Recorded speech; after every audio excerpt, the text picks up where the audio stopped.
You are now listening to Cryptid Cocktail Party.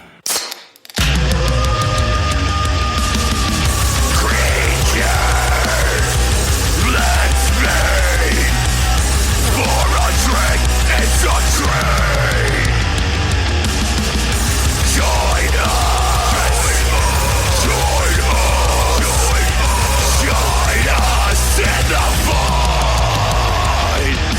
Cryptid Cocktail Party. Cryptid Cocktail Party. Welcome back, everyone, to another episode of Cryptid Cocktail Party, a show where we have a few drinks, share a few laughs, take a dive into the unknown. I'm your host, Dave, joined as always by my wonderful also host, Sarge. Also host, Sarge the Destroyer. What's going on, bud? How you doing? I'm doing good. I'm getting back into the TikTok thing, making TikTok videos again. Okay. How's that going? Great. Yeah. I mean, you were always good at it to begin with. I'm disappointed that I'm not getting as many unhinged comments, but I'm also reaching an era where I am not going to respond to them anyway. You know, you can see how that works.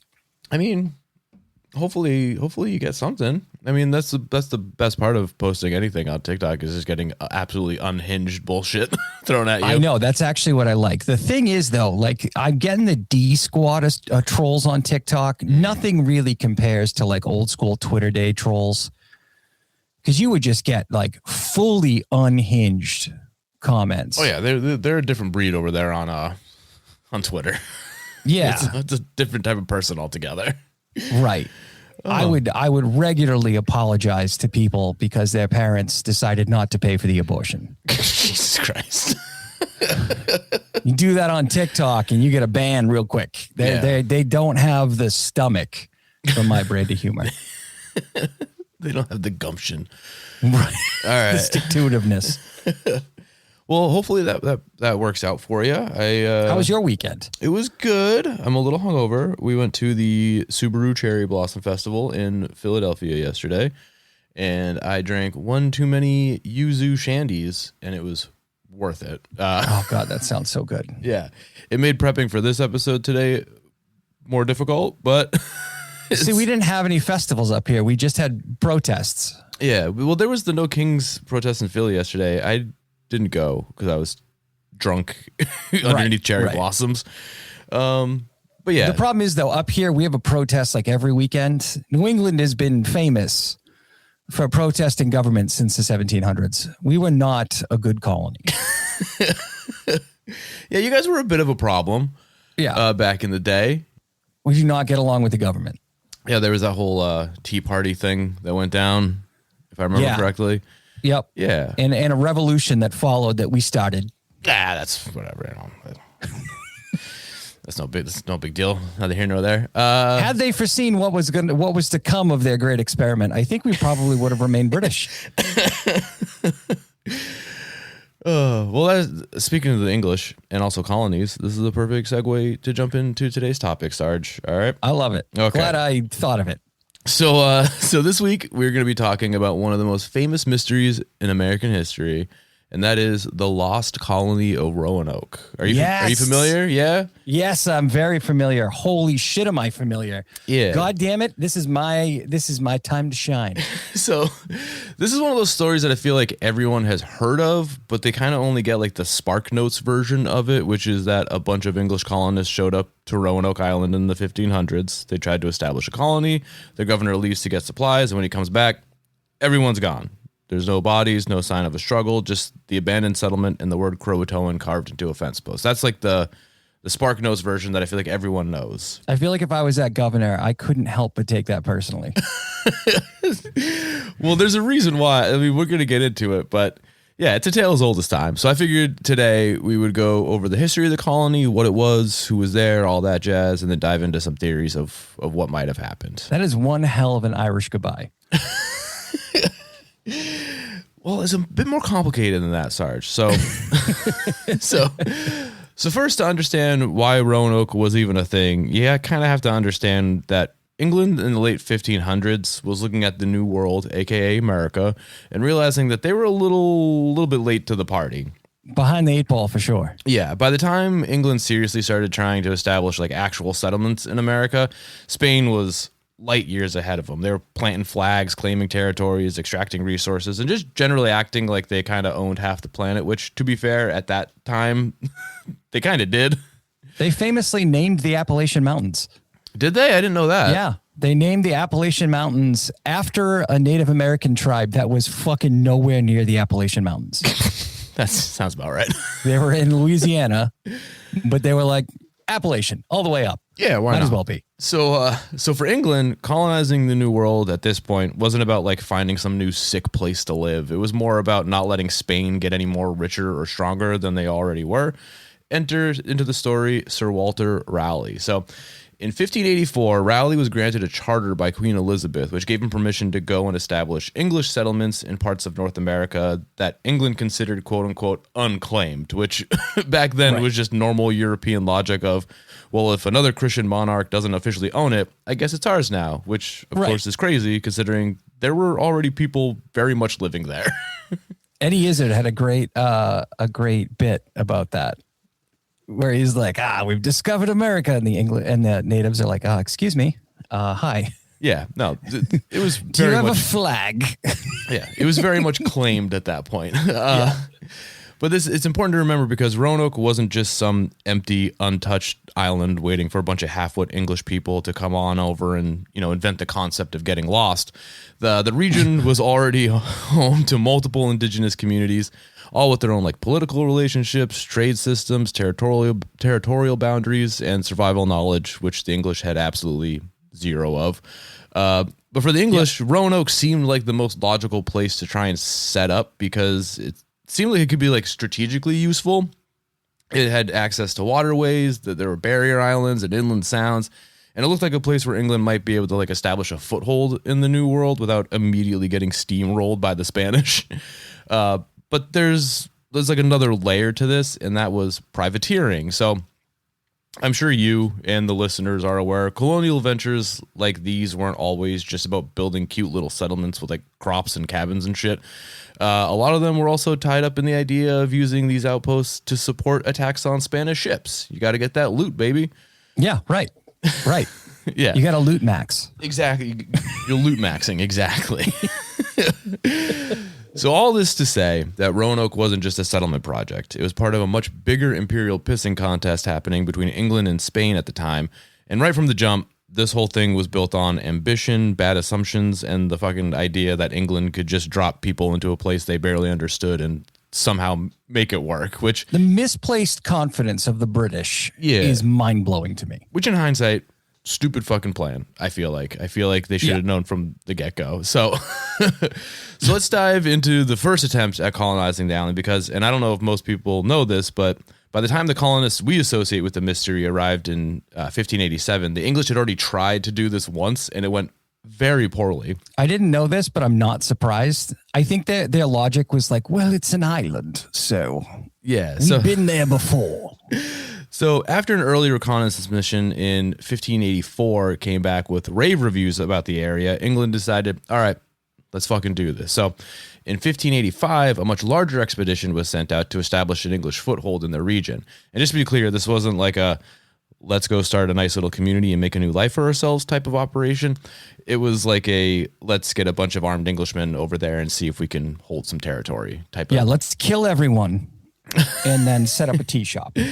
And leading this first effort was a man named Ralph Lane, who would later become one of the key figures in turning the entire Roanoke situation, at least the first one, into an absolute shit show, but not right away. At first, like most colonial ventures, the English relied heavily on the local indigenous communities for things like, food and basic survival knowledge, which makes sense because these pasty Caucasians just basically rolled up to a place they didn't understand at all with zero clue on how to sustain themselves. And they were pretty much pro-maxing at misplaced confidence. Yeah, they were pretty much immediately dependent on the natives from day one, and that relationship was fragile at best. And and over time, the relationship between the English and the local tribes just got even more strained. And then to make things worse, Lane and his men killed a local indigenous leader named Pemisipan, aka Wingina. Lane framed this killing as a quote-unquote preemptive move, pretty much saying, well, we had to strike first before they struck us, but that's just something colonizers say to justify doing horrific shit. That makes no fucking sense. Yeah. Now, whether or not Lane actually believed he was preventing an attack or this was just an act of colonial violence dressed up as self-defense, the result was the same. The English had drew first blood and pretty much solidified that this colony wasn't going to last, and it didn't. By 1586, the colony was collapsing. Supplies were an issue. Conditions there were pretty rough. And by this time, England had lost all confidence in this place becoming any sort of stable foothold in the region. And by the time Sir Francis Drake showed up in the area, the remaining colonists abandoned the whole thing entirely and just returned to England. So morons. Yeah. Absolute morons. Yeah. So just a recap. By the end of this first attempt, Roanoke was already associated with failure, instability, piss-poor planning, and a violent conflict with the people who actually lived there. Not exactly the kind of foundation you'd want to attempt a second colony on, but that's exactly what England decided to do. They saw all that and were like, yo, let's run this shit back. let's do it again. Let's wait until all the people who remember inevitably die and then come back. Well, it wasn't that long because it was only a year later in 1587. Morons. that a new group of colonists was sent across the Atlantic. But this time, instead of being mostly soldiers and dickheads trying to establish a military outpost, this expedition included families, men, women, children. So this second attempt was meant to be more like a real permanent settlement type deal. And leading this new group of colonists was a man with the rather fitting name of John White. And can't make that shit up. And he's arguably like the most important person in this entire story, and is pretty much he's the reason why we know so much about Roanoke, at least what we do know about it, which makes sense seeing as he was the governor of the colony and all. But most of the written record about what happened comes either directly from him or through like publications based on his accounts. I like that their whole plan was, let's go back with more fragile people. Yeah. These soldiers were too hardy for the land. We need people who are going to die immediately. Yeah, and some of those people included Mr. White's daughter, Eleanor Dare, her husband, I think it's Ananya Dare. I don't know how to pronounce it. And then not long after that, not long after the colonists arrived, Eleanor gave birth to her daughter, Virginia Dare, and she was the first English child born in North America, which is kind of a cool fact, but also kind of makes what happens later a bit of a bummer. Yeah, I'm guessing she didn't make it. Yeah, so yes, they definitely went over there with more fragile people. Yeah. But before things really started to fall apart, the colony was already dealing with what some would call a bit of a whoopsie. They weren't where they were supposed to be. The plan was not for the 1587 colonists to settle at Roanoke. That wasn't the plan. Their intended destination was further north in the Chesapeake Bay area. That was the plan. But for reasons we don't really know, that's not what happened. According to John White's account, once the expedition reached the area, the colonists were basically forced to remain at Roanoke. All thanks to the pilot, Simon Fernandez, or at least that's who White blames for it. No one really knows why he dumped them there. I like that when they discovered they were in the wrong place, they were like, well, we're out of air, so I guess we can't sail to the next spot. Yeah, I don't know why. I feel like that's more of a mystery than the actual fucking mystery is why they just got dumped there. But it doesn't matter because they were there now. And so before this new settlement even had a chance to get its footing, it was already stuck in the wrong place with limited supplies and all the baggage of an already failed colony hanging over it. And immediately they kind of all knew that they were fucked.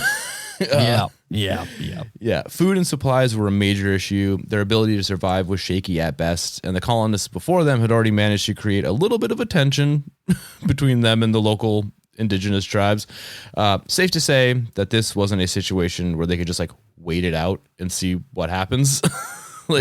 They needed help and they needed it fast. So in August of 1587, so not long after the colony had been established, it's like months, the settlers formally appealed to John White to return to England and bring back supplies as fast as he could. And so he did, which at least from like his perspective, must have been a super hard decision because his daughter's there. His granddaughter was just born. He just had to like trust that he would be able to get to England, get what he needed, and return as soon as possible. And he believed that he could, but things didn't quite go according to plan because by the time, of course not. Yeah, by the time White made it to England, England was dealing with some pretty big issues, specifically Spain and the Spanish Armada. You know, just a little thing called the Spanish Armada. No big deal. Yeah, and the idea of like sending ships and resources across the Atlantic to save some struggling colony moved pretty far down the list of England's priorities. So White got stuck there. Yeah, he did make it. They were like, "Fuck those guys." Yeah, he did. He did make attempts to go back though, but the first serious like relief effort failed pretty hard. Ships were damaged. Ships were being prioritized for like privateering and the war effort. And obviously, again, the whole Spanish Armada thing. And right. And the entire time, the colony was just back in Roanoke, just like waiting, and then slowly coming to the realization that no one's coming for us. Yeah, it's over. Yeah. It took John White 3 years to finally make it back to Roanoke. He wouldn't return until 1590, and I'm sure he knew he wasn't going to like make it back and see like a thriving colony. Like I'm sure that Right. hope was long gone. But what he found was much worse, and that was nothing. The whole colony was just abandoned.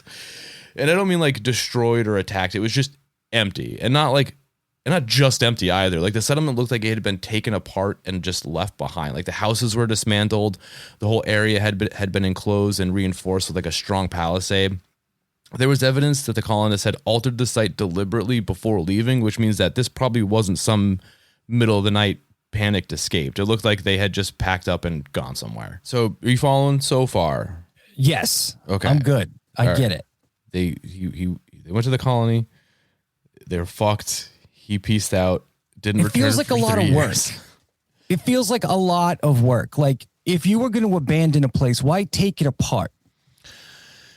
Yeah, I don't know. It's a mystery. Like I wonder if maybe they were like there were some supplies that they needed to take, but they couldn't take them until they took it apart. Maybe maybe they were trying to.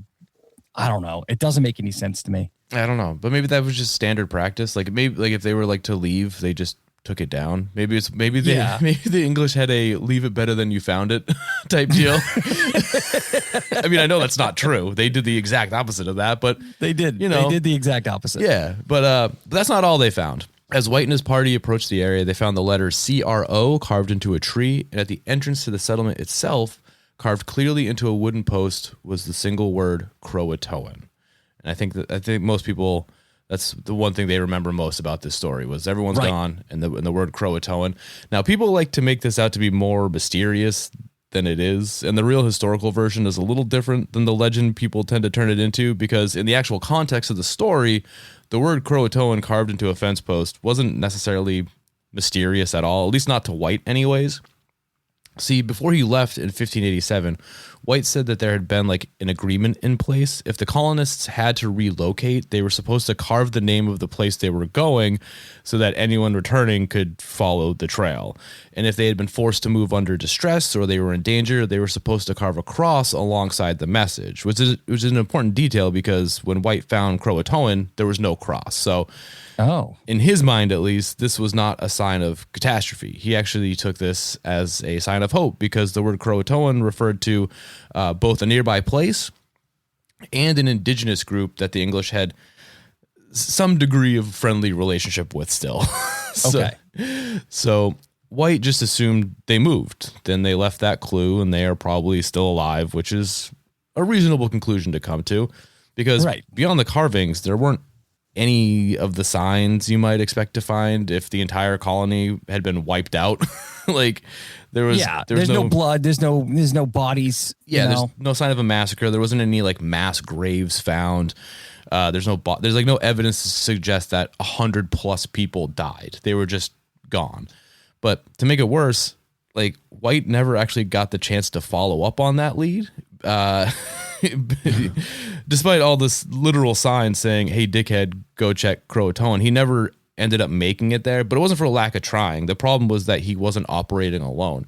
He was traveling with sailors and privateer interests, and conditions at sea were working against him with like bad storms and maritime pressure all getting in the way of like a thorough search effort, which sucks because at this point the trail basically goes cold. There's no confirmed relocation site, no confirmed graves, no written testimony from the colonists after White left, just an abandoned colony, a carved word, and one of the most famous historical question marks in American history. So what happened to them? Well, we don't know. I was going to say Bigfoot. You think it was Bigfoot? No, no, I don't. Even in this hypothetical situation, I don't think Bigfoot exists. But it is kind of fitting that they're this close to Appalachia and everyone disappears. I mean, it's on brand. Yeah. The East Coast of the United States is not a safe place. No, especially in the waters. Yeah, or the woods, or pretty much anywhere. Yeah, honestly. It's all bad. I mean, I love it. Yeah, but it's well, all yeah, bad. me too. Yeah. Me too. Big fan. But Well,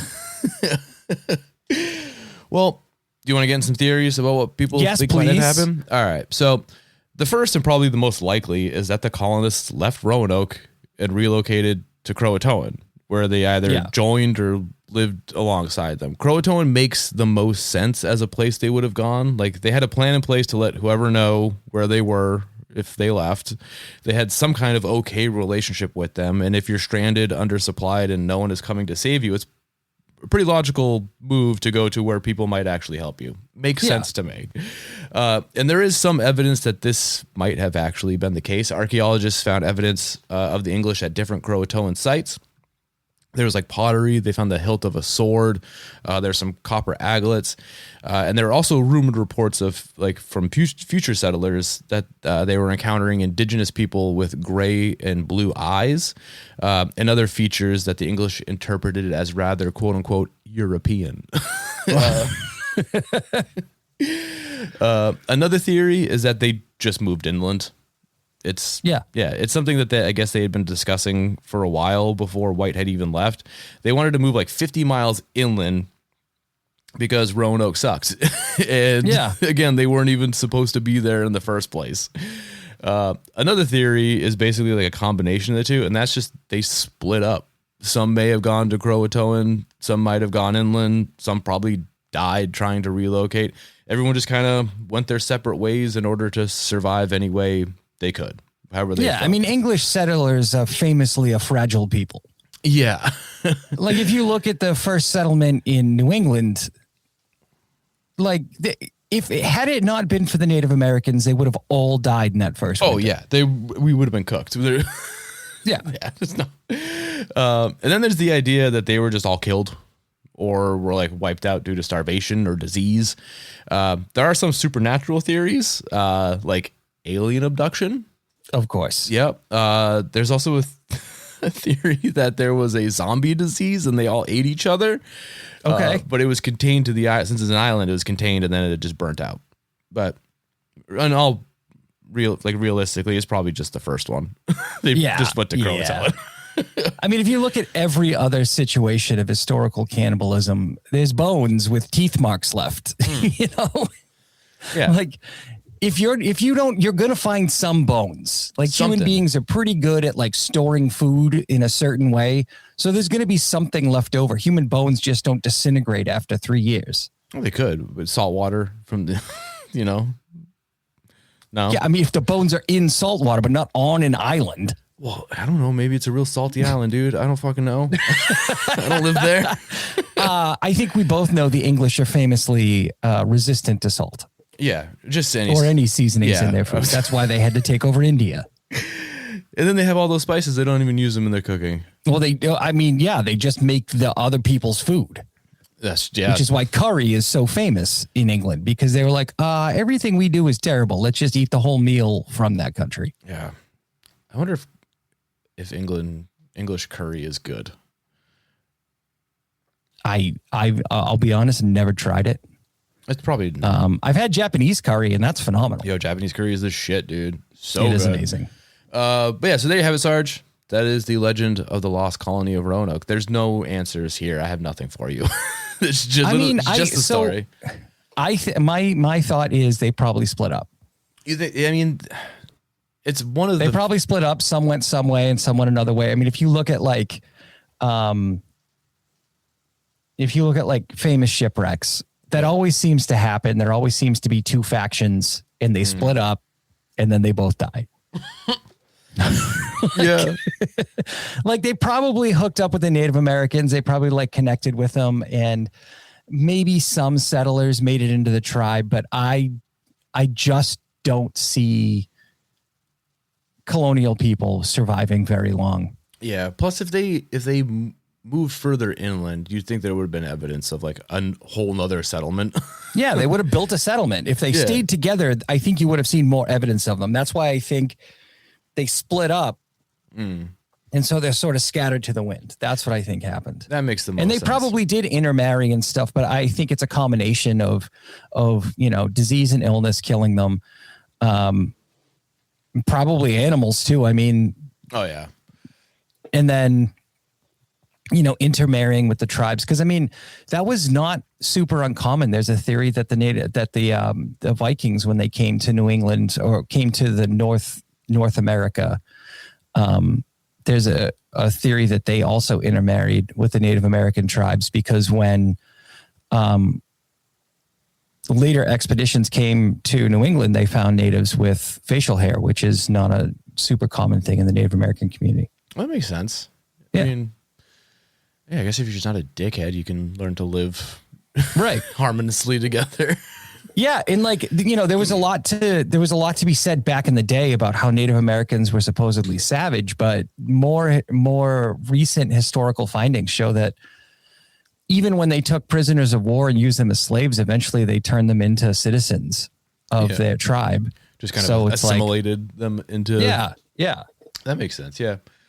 Well, in the end, we'll never really know. I remember when I first heard this story as a kid, I was like, oh man, something cool happened. Well, that's like when I don't know why, but in my head, it seemed like more of a mystery. Like, like when I remembered it before, like researching it, I was like, oh, this is going to be fucking crazy. And it's like, this is literally all it is. There's no, right. There's nothing there. I learned about this in the early 90s, and my teacher was like, and they never found a trace of them. It's yeah, like, well, that's not true. Yeah, it wasn't true then. Yeah, it's just not true. Yeah, because there was evidence of them being with the Native Americans. Now, whether the archaeologists, whether they found that stuff like that was just from trading, like it's not evidence that they actually lived with them, but it's better evidence than they were fucking abducted by aliens or they just walked into the ocean. Like, yeah, there's absolutely no evidence that they were abducted by aliens. So, and there wouldn't be, exactly, which I understand. They didn't have Geiger counters back then, so they couldn't check for radiation. That's true. That's true. And they did disassemble the buildings. Maybe the aliens were like, this is messy. Let's just stack up all the lumber in the corner over there. We need to get access to those square nails they use. Yeah, that's it. That's all I got. Thank you. Yeah. But it's fun. It's a fun story. It's a fun mystery. It's a crazy story. I've always been fascinated with this story. I think it's really interesting. I think the reality of it is probably pretty mundane, but it doesn't make it any less of an interesting story. Yeah. All right. Well, with that out of the way, before we do our normal stuff, is there anything you want to plug or say or anything? Yeah. We there's going to be a new episode of Citizen's Guide to the Supernormal coming out. We're covering one of the most important news stories of the last 100 years, I think. Is it Gerald the dolphin? I can't say because I don't want to give it away before we cover it, but we're recording it tonight. It'll probably come out on Tuesday, my guess would be. Hell yeah. All right. I'm excited for it. It better be about fucking Gerald or I'll be very upset. It will not be about Gerald, but I can make a quick mention of him. All right, good. Yeah. And you can find Sarge on all the socials. Just look up Sarge the Destroyer, or you can find all of them in the link in our Instagram, which is at Cryptid Cocktail. Follow us on TikTok, Cryptid Cocktail Party. We have a hotline now. Yes. I set up a hotline. We buried the lead. We should have mentioned this earlier. I'm very excited about the hotline. I want unhinged, drunk. Can we get texts? Yeah, you can get texts. I want unhinged, drunk texts from all of you. Yeah, you can text photos, videos of like stuff like that. You can call if you've had any experiences with the supernatural, paranormal, whatever you want to call it. Call us up. You can leave a voicemail. You can send us a text with pictures and stuff. The number is 321-300-5606. 321-300-5606. That's it. Yes. You only have 3 minutes to leave a voicemail. So if you have a story, try and make it quick, or just leave multiple, but just let you know that it'll cut you off after 3 minutes. Just wanted to give you a heads up. And then also, leave us a 5-star rating and review. It really helps. And I think that's all I got. So with that out of the way, Sarge, would you like to say goodbye and I love you to the audience? Hell yeah. Goodbye. And I love you.